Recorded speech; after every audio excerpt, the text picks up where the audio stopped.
Pensez à ces quelques phrases banales que vous prononcez chaque jour. Je peux pas dire la vérité parce que je risque d'être jugée. Si je m'approche de cette personne, elle va me briser le cœur comme toutes les autres.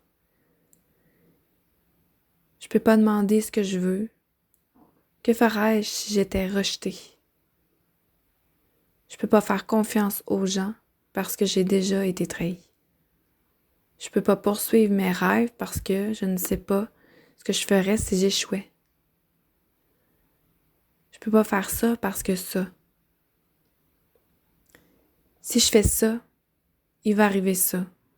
Parce que c'est toujours le même scénario qui se reproduit et qui perdure dans le temps. Une croyance limitante est une représentation que nous nous faisons du monde, des autres et de nous-mêmes basée sur nos expériences personnelles, plus précisément sur nos expériences répétitives douloureuses. Exemple. Durant mon enfance jusqu'à l'âge adulte, mon père et mon frère ne m'écoutaient pas et ne tenaient jamais compte de mon avis. J'ai donc longtemps pensé que mon opinion ne comptait pas et du coup, je ne disais jamais ce que je pensais.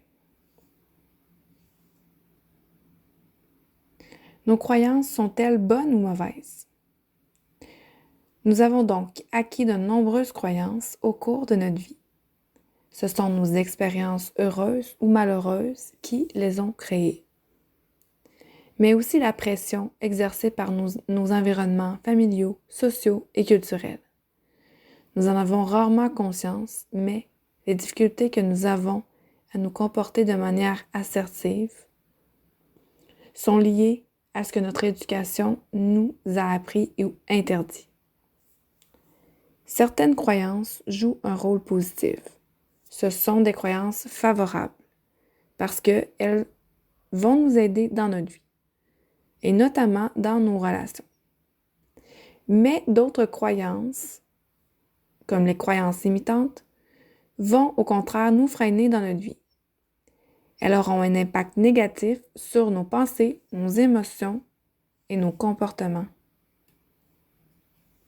Alors, comment se débarrasser de nos croyances limitantes?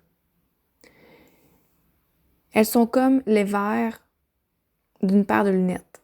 Nous voyons la réalité au travers elles. Pour identifier nos croyances limitantes, on peut étudier nos pensées, nos émotions et nos comportements. Donc, la capsule méditative qui va suivre vous aidera dans ce sens.